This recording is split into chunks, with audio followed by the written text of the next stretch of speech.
Good day, everyone.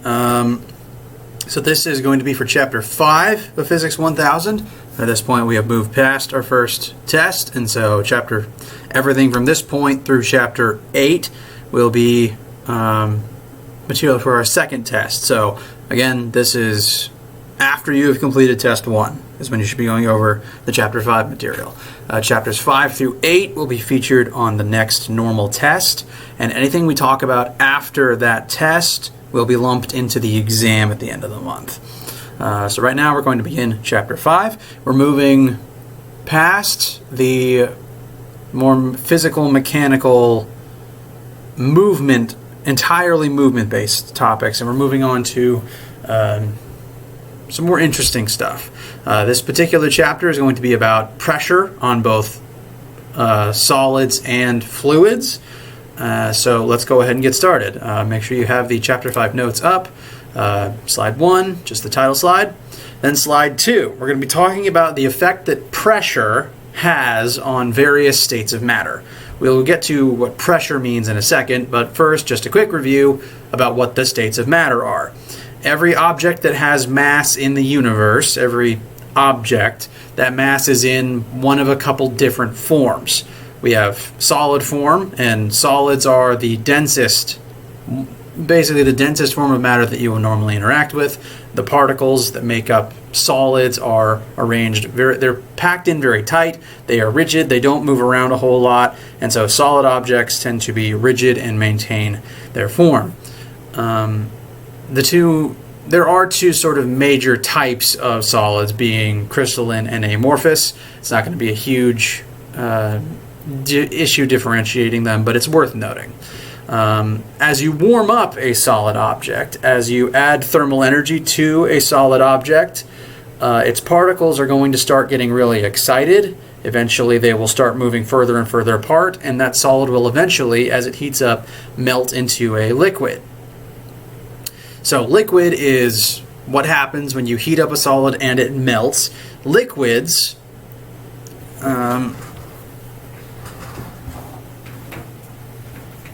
Liquids, like solids, have a definite volume. Solids have a definite shape and a definite volume.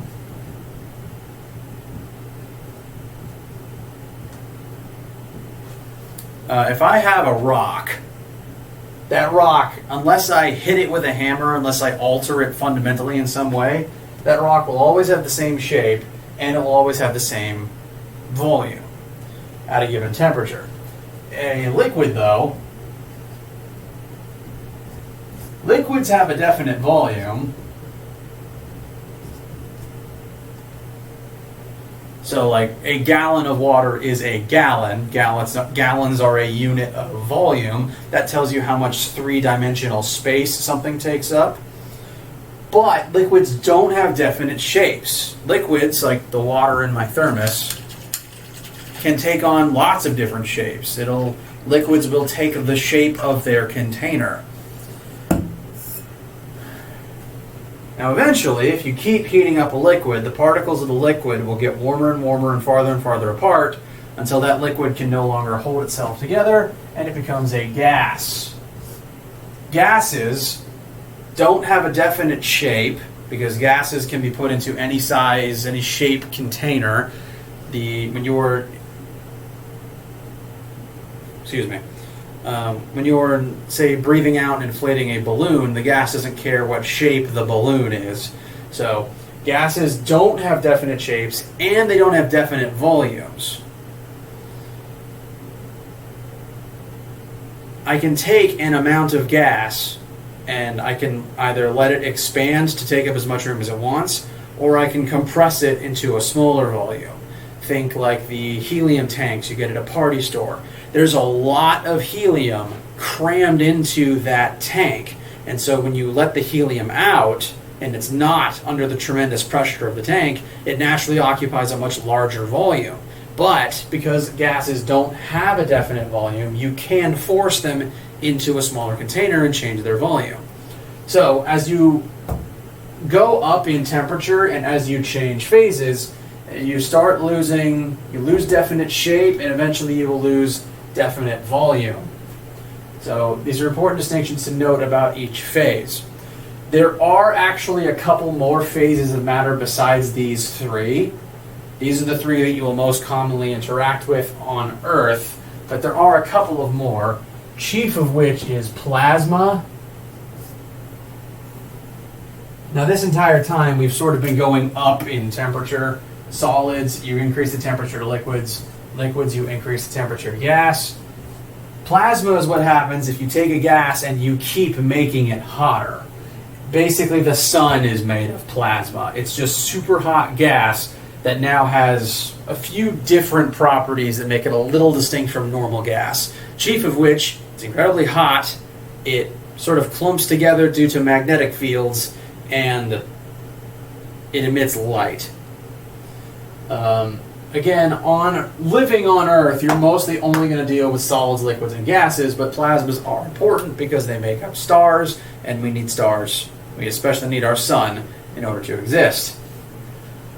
One more piece of information about the states of matter.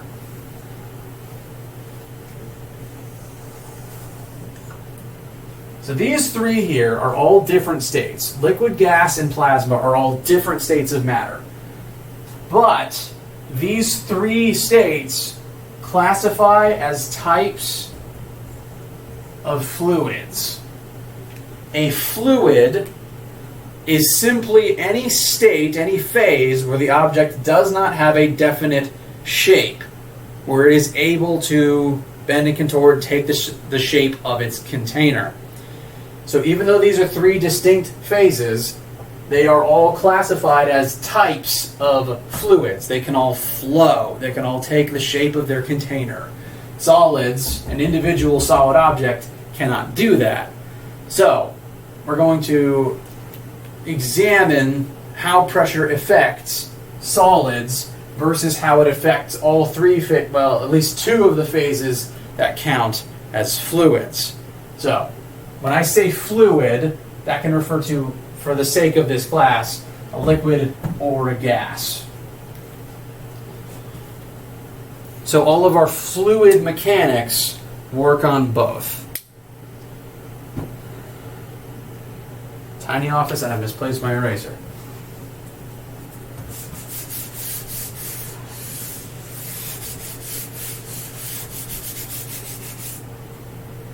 So, let's define a few math concepts if we move on to slide number 3. We've got two definitions here. We're going to use each of them sort of one step at a time over the next couple of examples. First, we're going to define density. Now, density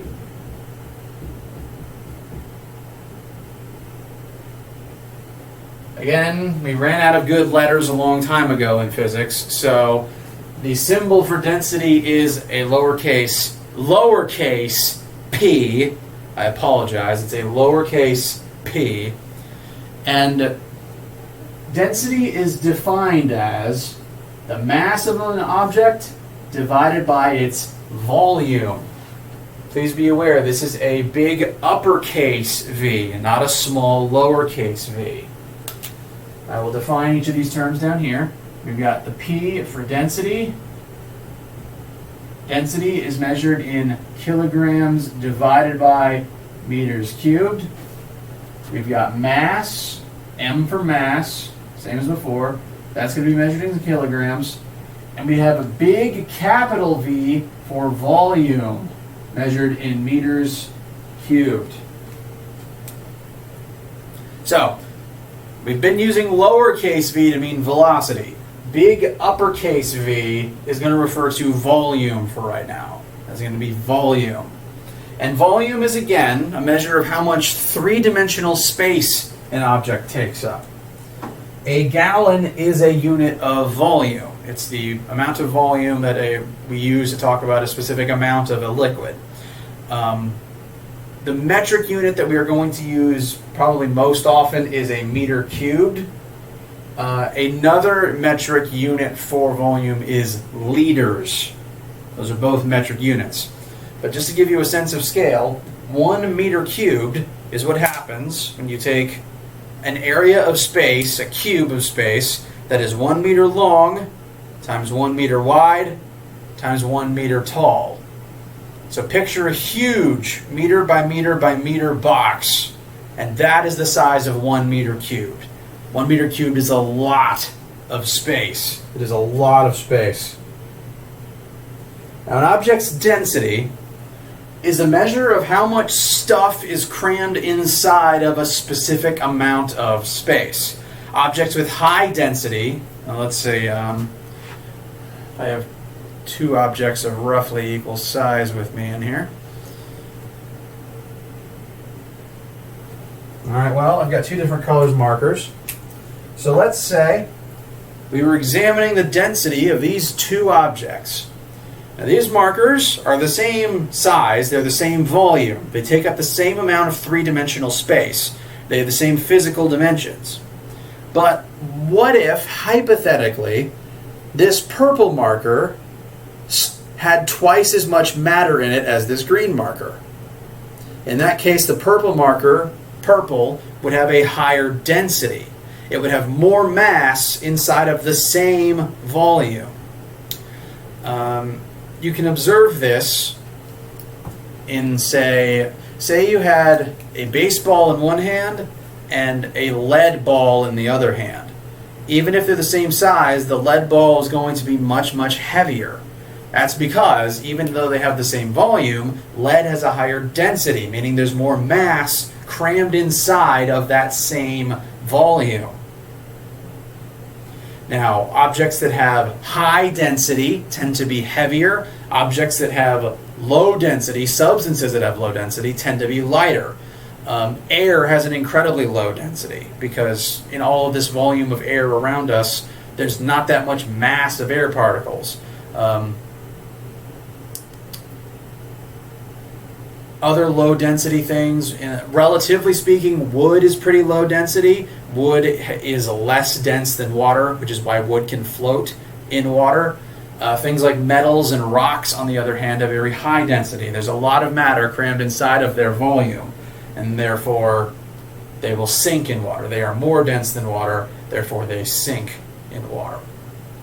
We are actually going to, I want to actually use this formula first, so we'll talk about that pressure formula in a second. First, we're going to do an example related to density, just to use this formula at least once. So on slide number 4, our example says, a certain boulder has a volume of 5 meters cubed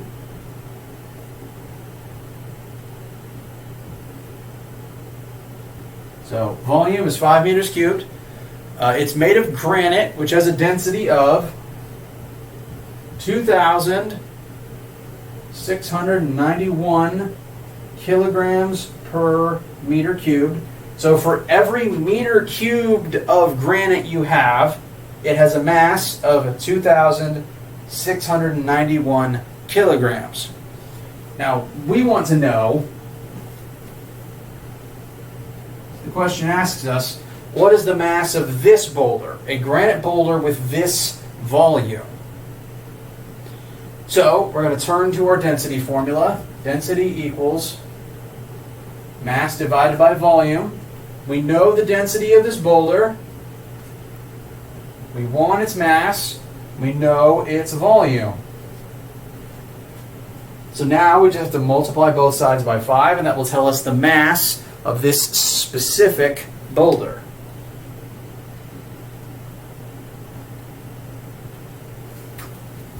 So, this particular granite boulder would have a mass of 13,455 kilograms, which is a lot.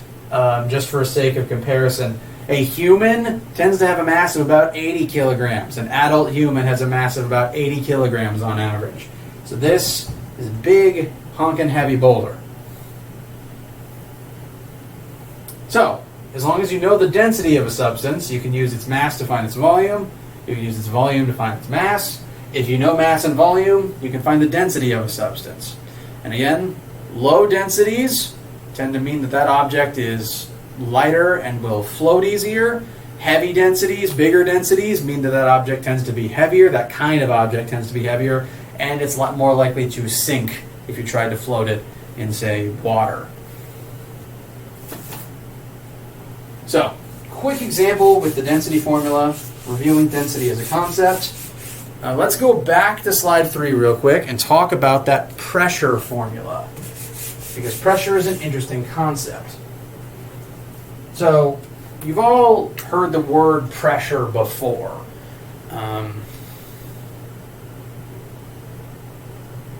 But you might not have ever defined it in terms of physics. In the common vernacular, when a lot of people talk about pressure, you're talking about things like air pressure or water pressure, the pressure in your tires or something like that.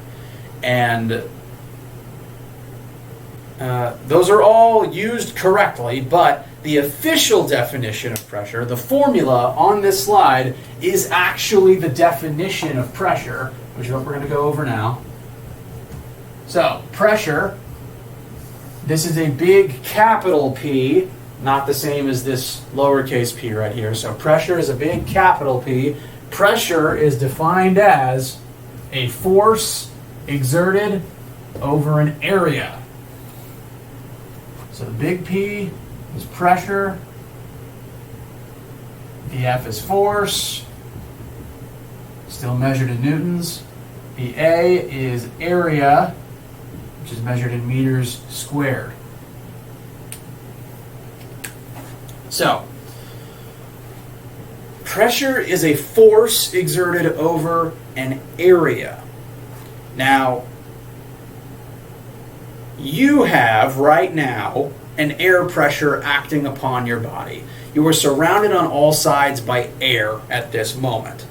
That air is pushing into your body. You don't feel it because you've been used to it your whole life. The human body is designed to withstand and negate that air pressure. But at this very moment, there is air all around you, and there's air from miles of atmosphere above you. All of that air is pressing down on the air down here. So there's actually quite a lot of force. The weight of the air above you is not a negligible number. The force of gravity of all of that air is pressing down on your body. It's pressing down on all the air around you, and it's pushing the air both down onto your head, but also on all of your sides inwards.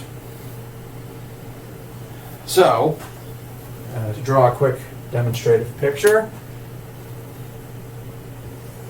let's say that this is just a round object submerged in water, because it works the same in water as it does in air, because water, liquids and gases are both fluids. So, on this round object, there's water on all sides of it. And the water is pressing into that object all the time. It has a certain surface area. All objects have a surface area. It's just the 2D representation of the area of its surface. You have a surface area. It's just human beings are not a standard geometrical shape, so our surface area is a little harder to find. But we do have a surface area, just like this sphere has a certain surface area. And the force from the water, or in our case the air, pressing into it at all times, that force is applied over the surface area of the entire object. So, the force acting over an area creates a pressure. And you don't feel it. You don't feel this pressure because human beings were designed to exist on Earth's surface where there is constantly, the standard atmospheric level of air pressure at all times. You don't notice the pressure from the air around you because your brain, your body is designed to tune it out. But it is there. And it's the form of pressure that you in your usual daily life most often will interact with. One more thing about this formula. There's a lot of different units for pressure. The one that we are going to use most is pascals. So, the unit for pressure is pascals. That is, the unit is PA, short for pascals. That's just the unit for pressure that we are going to use. Other units of pressure that have existed in the past are also pounds per square inch, and that's often used as, that is often abbreviated to PSI, and that's usually the unit that we use when you're talking about air pressure inside of the tires of your car or your bike. And inside of a tire, if I was to draw a tire right here, if you have a lot of air inside of your tire, that air is constantly pressing against all of the walls of the tire trying to get out.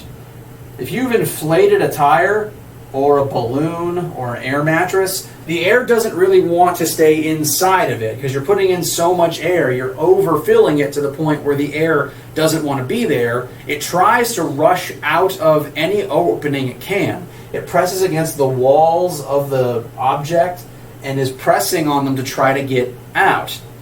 So if your tires have a pressure of 30 psi, 30 pounds per square inch, that means that if your tires had an area of 1 square inch, the air would be exerting 30 pounds of force on them. Every single square inch of tire, there's 30 pounds of air force acting upon it. So, you always have a pressure acting on you. Every time you go underwater, there's water pressure acting on you. Every time you get in your car, your tire pressure, there's air pressing against every wall of your tire. And that keeps your tire inflated because when you put weight on the car, when the tires press into the ground, the air is pressing outwards on the tire to keep it inflated. So, some examples of pressure that you have definitely interacted with before in your lives. We're going to move on to slide...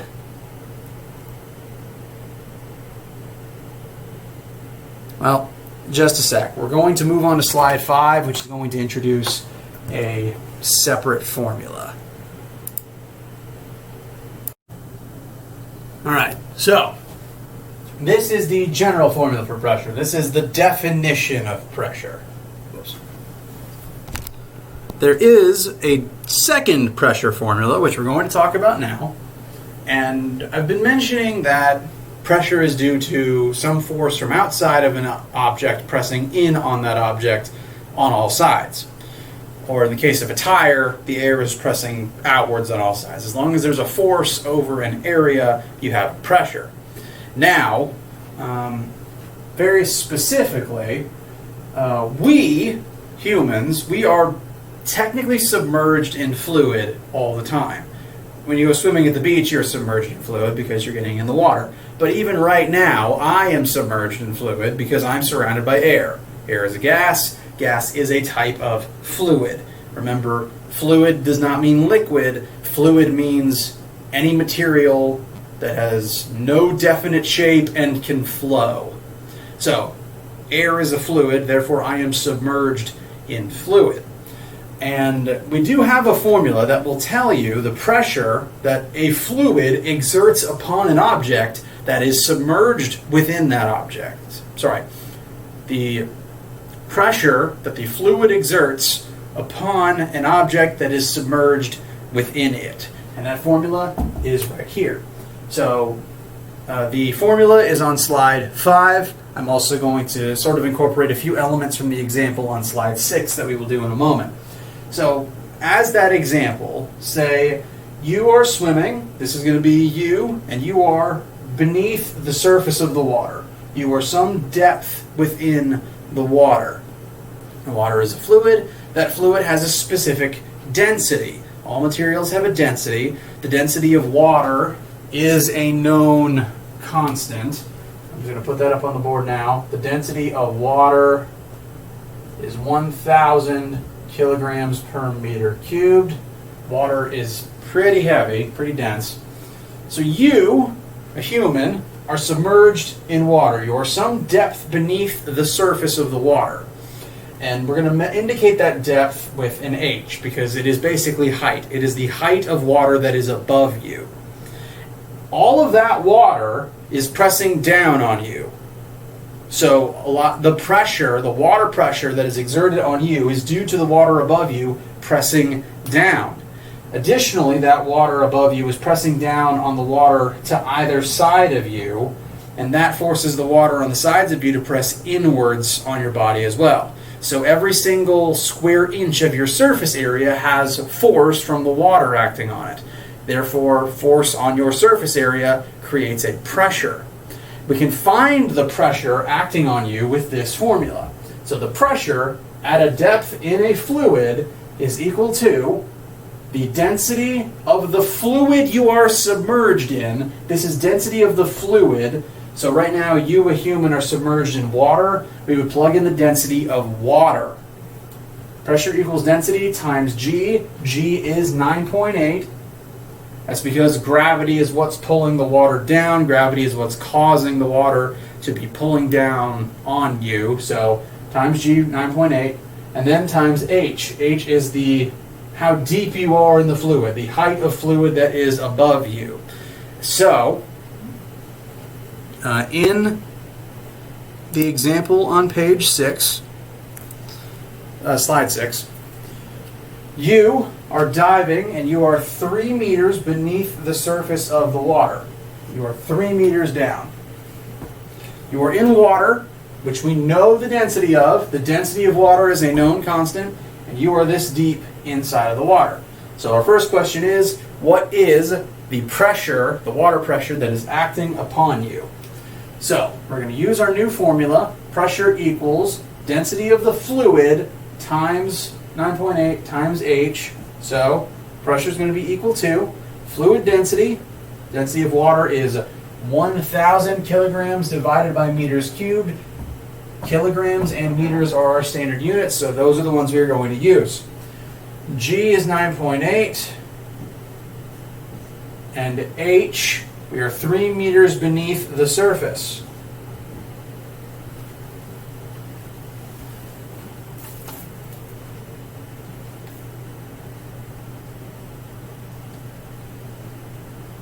So, plug everything into our calculator, and that gives us 29,400 pascals. The unit of pressure here is pascals. We have 29,400 pascals of pressure acting upon you right now. Now that seems like a big number. It is a big number. But the reason for that is because 1 pascal is actually very small. 1 pascal's worth of pressure is incredibly minuscule. Just for comparison's sake, at standard atmospheric air pressure, the air pressure that is acting upon you right now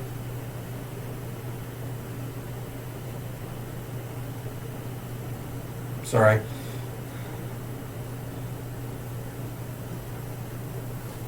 just going to put it on the board so you can visualize it.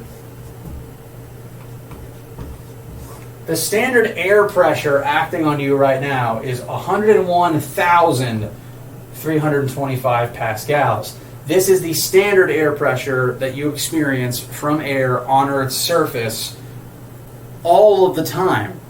Your body is trained to ignore this. You don't notice this at all because you're built not to. This is a fraction of that. This is like 1/4, 1/5 of this amount. So going this deep in the water, you're not going to notice a huge difference. Going 3 meters, that's like 9, 10 feet beneath the surface, is no big deal for a human.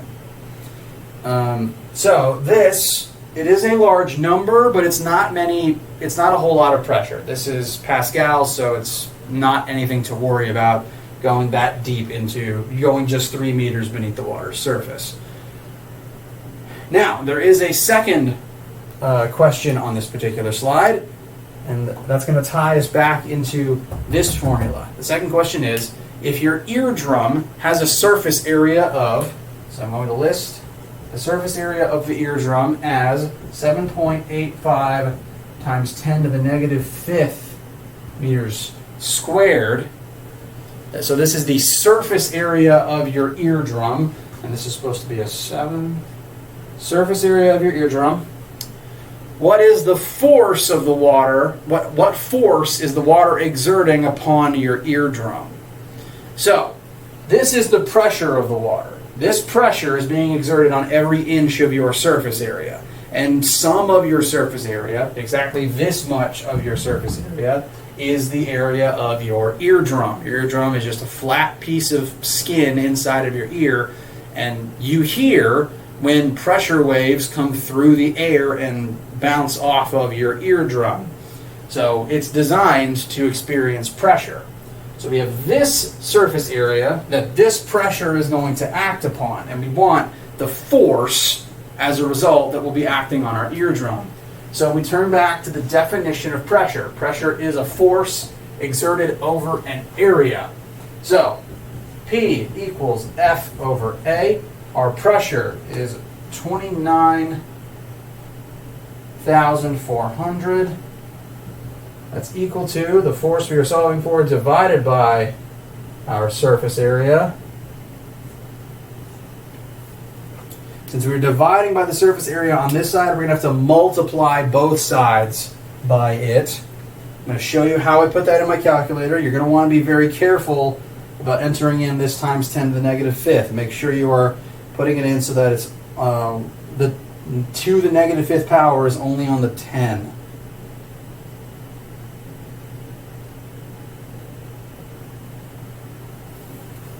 So I'll show you that in my calculator. I've got the 29,400, open parentheses, 7.85 times 10. That 10 is raised to the negative fifth power, so making sure only the 10 is getting raised to it, and then that's being multiplied by the 7.85. Press enter. And that's going to be a total of, now this is just from the water, 2.3 newtons. 2.3 newtons. That's not much. You're not going to feel any massive amount of force on your eardrums because of the water. There's not going to be any increase on your eardrums going down, any significant increase of force on your eardrums going that deep into the water. If you go deeper in the water, it'll start adding up and things will get uncomfortable. But this deep, totally fine. A minor thing to be aware of, though, this water has an atmosphere's worth of air above it. So the air pressure was already this before you got in the water, and now that you're in the water, the air and the water are exerting pressure upon you. So this is just the pressure added by being in the water. Technically, the full pressure acting on you would be this plus this. If you add those two together, that would be the total pressure acting on your body. This is just how much it increases by being at that depth in the water. Just a minor thing to be aware of that will come into play during your labs coming up soon.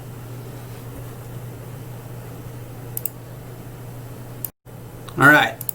Now, the thing to note with the formula that we just covered, sorry, that's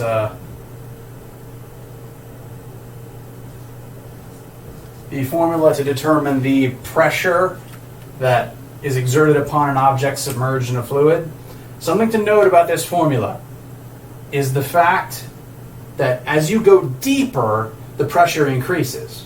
So if H gets bigger, if you go deeper into the fluid, the pressure rises. So the deeper that anything goes in the ocean, the more the water pressure increases. And this is why divers have to worry about, monitoring the pressure they're under and trying to go down slow enough to not be affected by it, and then to go back up slow enough to not be affected by the pressure dropping. If you've ever heard of the bends for divers who come back up from a deep dive too fast, it's due to rapidly changing pressure on your body. It's very dangerous. So the deeper you go, the more the pressure gets. And this is actually a very large contributing factor to why things can float and why all objects are lighter, feel lighter when you submerge them in water. If you go to the pool or go to the beach and you are in the water, even if you're not floating on your back, you still feel like you weigh less. And that is due to the principle of buoyancy. Buoyancy is just the fancy science word for floating. Buoyancy means floating. Now, the reason that this happens is because as you go deeper in a fluid, the pressure is going to rise. Now, pressure acts inwards on every single inch of surface area of the object. So we have a cube right here that I have submerged in water, and we're going to draw arrows that represent the forces acting upon this cube. And the slides on the images on slides 7 and 8 show this as well as I add arrows. Now, if we look at the left side, the pressure always acts into the surface, perpendicular to the surface. And since this leftmost surface is straight up and down, it's going to push horizontally inwards on that side. Now on the other side of the cube, this other side is also vertical, and it's at the same depth. So, at these two heights, the same height on either side of the cube, is going to be forces inwards, pushing inwards from the pressure on both sides. But as you go deeper, that pressure increases. So the deeper down you go,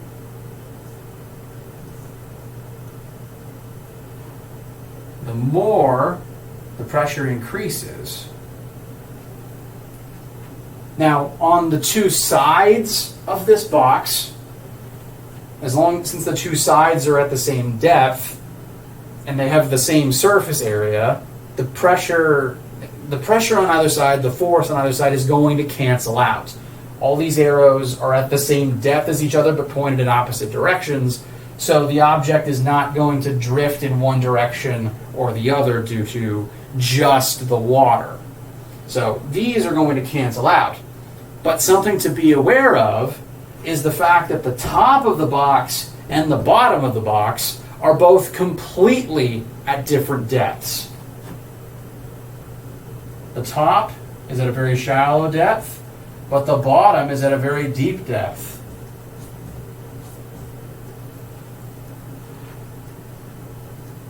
Now, all of the pressure has to point into its surface. So all of this water is pushing up on the bottom, all this water is pushing down on the top. So, due to all of this pressure, all of these forces acting on the surface area, it's going to be different depending on what part of the object you are looking at. And because the pressure is always going to be greatest on the deepest part of the object, pressing upwards, the net buoyant force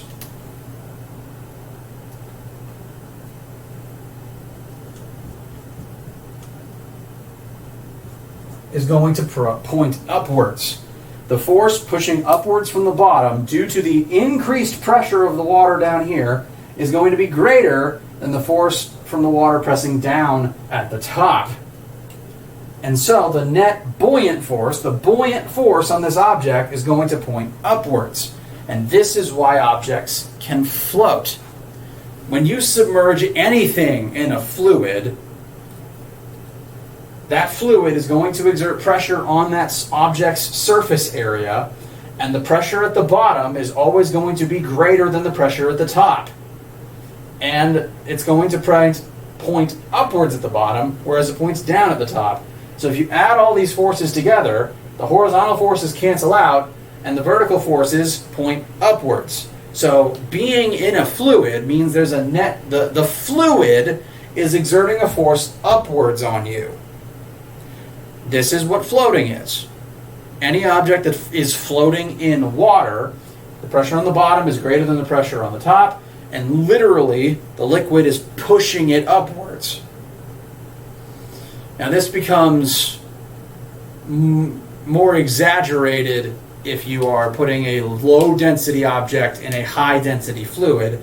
For example, trying to float styrofoam in water is very easy because styrofoam has a very low density. Water actually has a pretty high density comparatively speaking.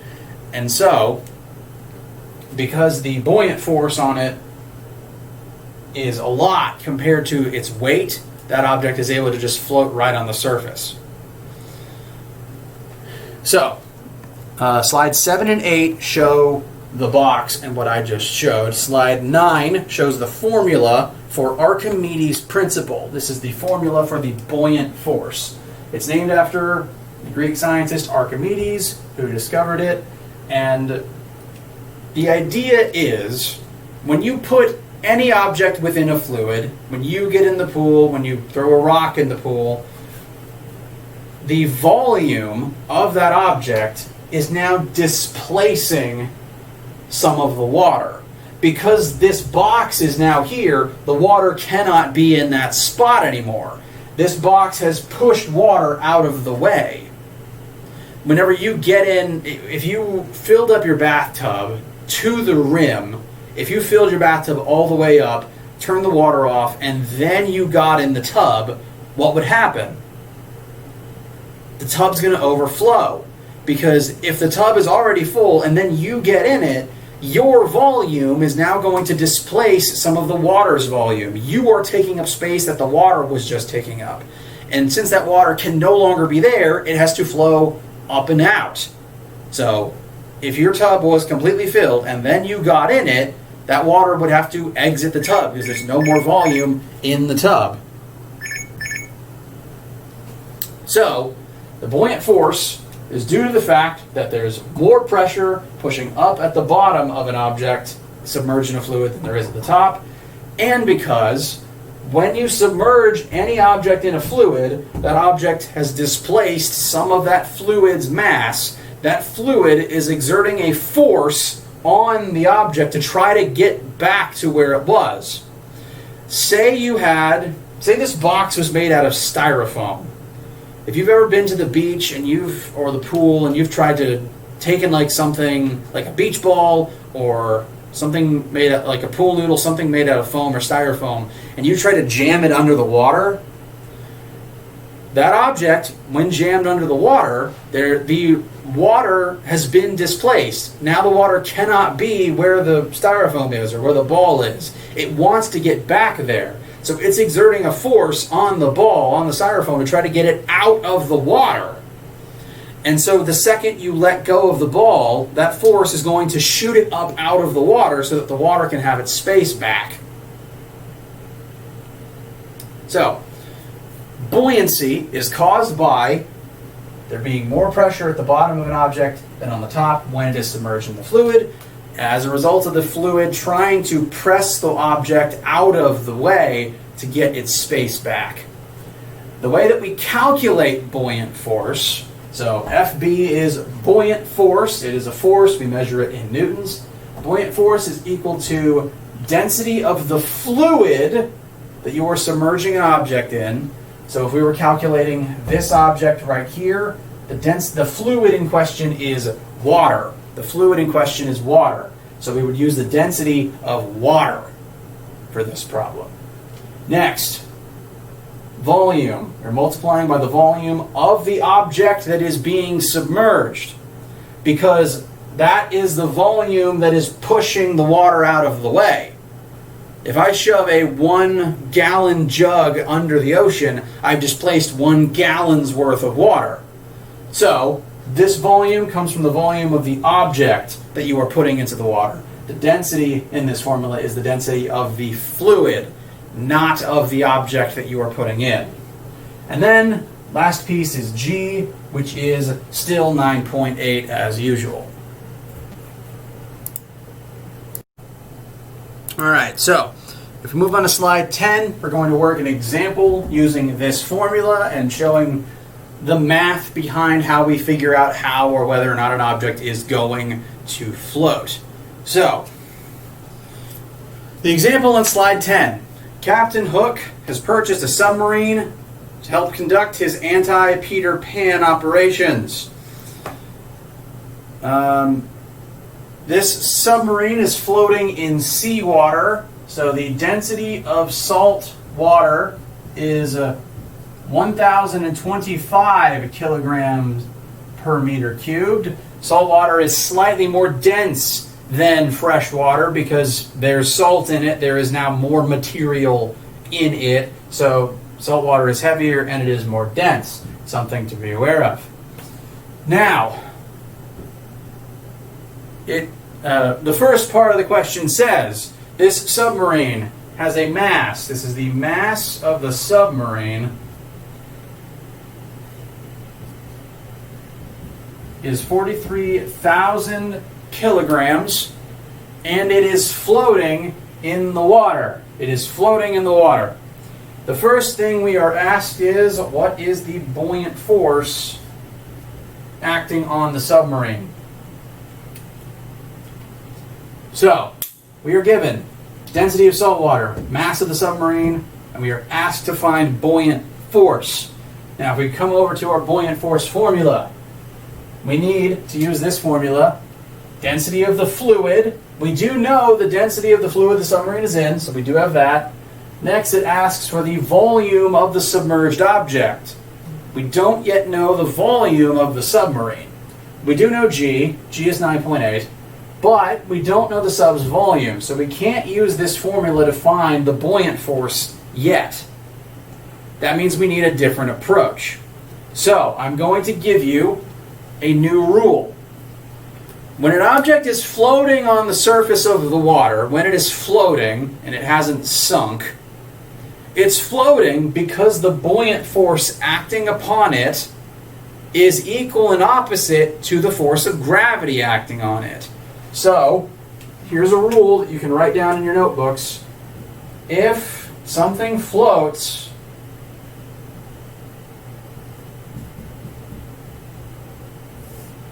then the buoyant force acting on it must be equal and opposite to the force of gravity acting on it. I've added this negative sign because the force of gravity always points down. A negative times a negative is a positive. All this to say, this submarine is floating on or just under the surface of the water. Therefore, the buoyant force pressing it up has to be equal and opposite to the force of gravity pulling it down. So we can use this formula to approximate what the buoyant force must be. So, buoyant force is going to be equal to the force of gravity on the submarine. So that's going to be equal to its mass, 43,000 kilograms, times 9.8. I'll pop that in my calculator and show you guys. But this will tell us the buoyant force presently acting on the submarine, which we found due to the fact that it is floating. We know it is floating. Therefore, the buoyant force has to be equal to the force of gravity.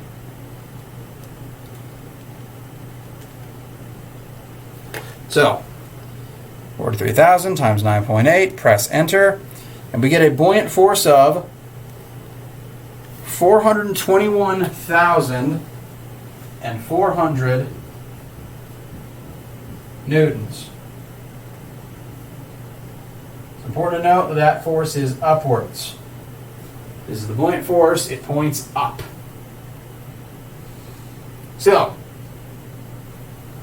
we found the buoyant force using a different formula to this one. Because we know if it's floating, the buoyant force has to be equal and opposite to the force of gravity. Because we now have this piece of information, we can now look back at this formula. We now know buoyant force, which means we can find the volume of the submarine, which is exactly what the next part of this question asks us. Now, to read aloud the question, the second question on this slide specifically, it says, if only 1/5 of the submarine is exposed when it floats, what is the volume of the sub that is underwater? What is the volume of the sub that is underwater? So, we can use this formula. We know the buoyant force acting on the submarine. We know the density of salt water. We know 9.8. So we can find the volume of the sub. But this is only going to be the volume of the sub that is under the water. because only the sub that is underwater, only the part of the sub that is underwater is displacing any water. Therefore, only the portion of the sub that is under the water is contributing to the buoyant force. So, we are going to use this formula. Buoyant force equals density of the fluid times volume of the object, the submerged volume of the object, times 9.8. Therefore, 421,400 is going to be equal to the density of salt water times the submerged volume times 9.8. So, 421,400 is equal to 1,025 times V times 9.8. We're going to want to start dividing some of these terms over to the other side. I will show you how I do that one step at a time in my calculator. First thing I'm going to recommend doing is dividing both sides by 1,025. That's going to cancel the 1,025 on the right and put it in the denominator on the left. Then divide by 9.8 on both sides. And that's just going to leave us with V is equal to, the volume of the submerged submarine is equal to 41.95 meters cubed. Now this is the portion of the submarine that is submerged. That is submerged.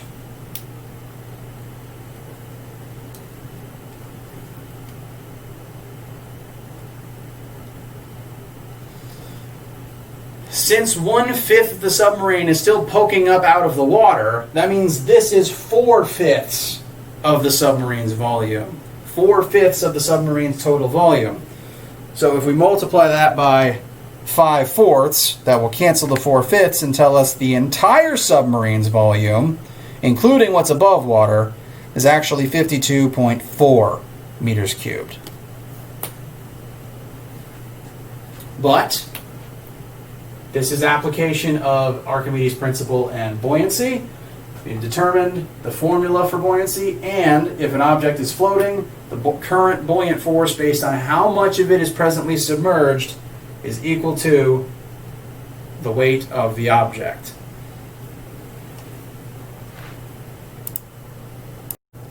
All right, so this is our last new pressure principle for Chapter 5. We're just going to quickly talk about something called Pascal's principle. Now, if you've ever been to a car shop, an automotive shop where they make repairs, you've probably seen that they are able to lift the cars up off of the floor to be able to manipulate everything going on underneath the car. And it takes a tremendous amount of force to be able to do that. They utilize hydraulic and pneumatic systems to be able to lift the cars up. These are the same types of systems that are used in cars themselves if they have the hydraulic ability to sort of displace, lift up their own, lift themselves up or down. Some cars have this. It's the same, also the same basic technology that is utilized in a bike pump. I'll explain how they're connected in just a second. So, the way that they lift those cars up, it takes a lot of force to be able to do that. And it would take a lot of machinery to be able to just deadlift it straight up. So they utilize something called Pascal's principle. And Pascal's principle tells us that most fluids can be considered at constant temperature to be incompressible. If you have a tank of water and you press down on that water, you cannot change the water's volume. If you just press on the water will move out of the way, the water might flow somewhere else, but its volume will be the same. And we're able to utilize that in hydraulic systems. So, picture for a second that you have a reservoir of liquid with two pipes connected to it. The first pipe is really narrow, and so it has an opening at the top with a certain circular cross-sectional surface area. Meanwhile, the other opening on the other side is a lot bigger, and it has a much larger cross-sectional surface area. So this is like the surface area of, like if there was a manhole cover right here covering it, this would be the surface area of that manhole. Same on this side too. Now, these tanks are connected. The water on this side can flow to this side and vice versa. So, if you were to take a plunger and press down, like you put the plunger into this side and you press down on this water, assuming the water cannot escape, assuming you are exerting pressure on the entire surface of this water and pressing down, what's going to happen to that water? Pascal's principle tells us that the water, it can't be compressed. You cannot force the water into a smaller space. You cannot crumple it up into a small space. What instead is going to happen is, as you push the water down on this side, you're going to make the water level on this side rise. That water is going to exit this side of the chamber, flow through the middle, and come out and press up on the other side to try to escape. So you're exerting a force on this area right here. You're exerting a certain pressure on this water. And that pressure is being carried to the other side. But by changing the area of that side, by making this pipe much larger, you get a different force out on the other side. And this is what we do with our hydraulic systems to lift cars. So this system, this plate here, is underneath the heavy car. So I'm going to erase this arrow and put the car over here.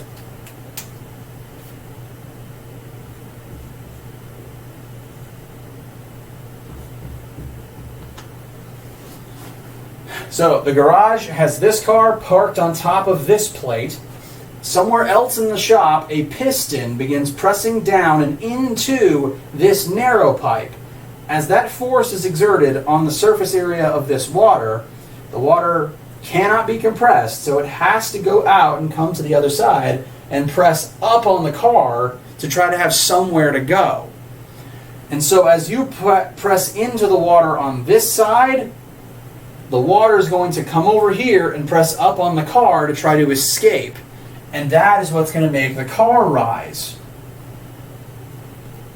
That is summarized with this formula right here, which we're going to utilize in a math example on slide 12, which is just this same picture, as best as I can draw it. So, on side one, we have a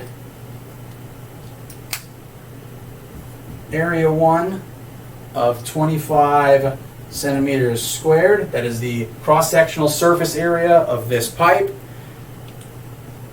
We don't know the force being applied to this side.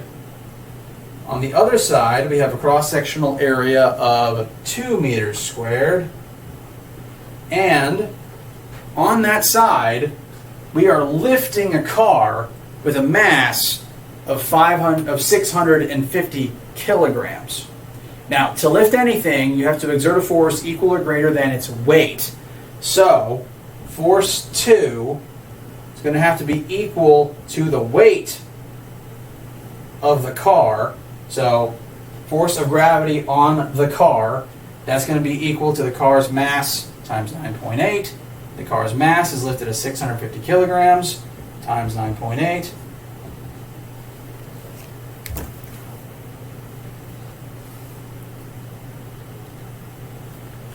So the car weighs, in newtons, this is its weight in newtons, 6,370. That is the weight of the car, which means that is the force required on this side of the hydraulic system to lift the car. So, if you look at our formula for Pascal's principle, force 2, this is the force that has to come out of this side to lift the car, over area 2. We're going to rewrite things and fill them in on the other side.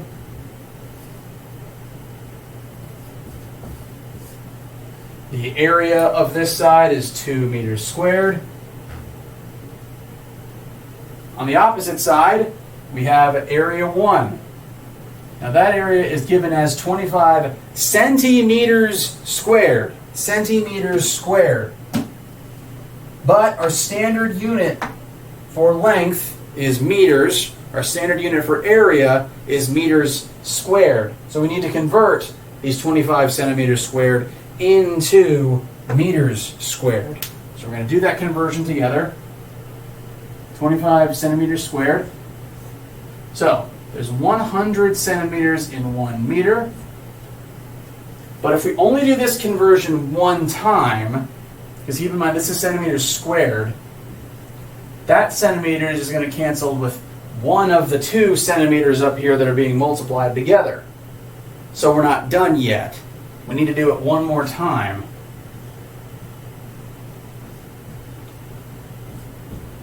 To cancel all the centimeters out, and that will leave us with meters squared, meters times meters. So we have to divide by 100 twice. We have to divide by 100 twice. So that's 1, 2 for the first time, and then 2 more for the second time. I'll rewrite that over here. So the cross-sectional surface area of A1 is actually 0.0025 once we convert it to meters cubed. And then all that's left is to figure out how much force it takes this piston on this side in order to create this much force on the other side. So we want F1 by itself. We can multiply 0.025 to the other side. That's going to give us F1 is equal to 6370 over 2 times 0.0025. You can put all this into your calculator. I will show you how I would do that, just to keep everything straight and prevent any calculator errors. So 6,370 divided by 2, end parentheses, and then times 0.0025. And that's going to give us 7.96 meters. 7.96. Sorry, newtons. 7.96 newtons. That's not a lot of force. A human being could come over here and press into this side of the system with not much force, and that would make the car lift on the other side. Because of this hydraulic system, you put this much force in, you get this much force out. This is a very useful machine. Now, you're not just creating force out of nothing here. You have to press very far down on this side in order to raise this side up. You might have to press in like 10 meters on this side to lift the other side by a centimeter. So you're exerting less force, but you have to exert that smaller force over a much larger distance. You're still doing the same amount of work, just with a lower force. But this is the principle on which all of our hydraulic systems are based. And it's very handy technology to have, because sometimes you just cannot exert the direct force required, and you can use this as a shortcut to get more force, even if you still have to do the same amount of work. Work as in the physics definition of work. You have to expend the same amount of energy. So, this is Chapter 5. This is all of our introductory topics as they relate to pressure and subsequently density and buoyancy. So,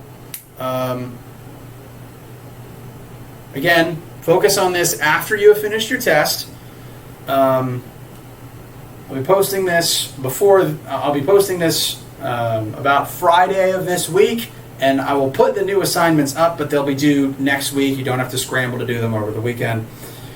This is the start of the second half of all of the materials before the next test. Focus on this after you finish the first test, but once you've done the first test, watch this video lecture, go over these new notes, begin looking at your new homework, quiz, and lab assignment, and come to our class calls for review to go over these concepts for additional examples. Bring any questions you have, and that'll do for Chapter 5. Thank you all, and have a wonderful day.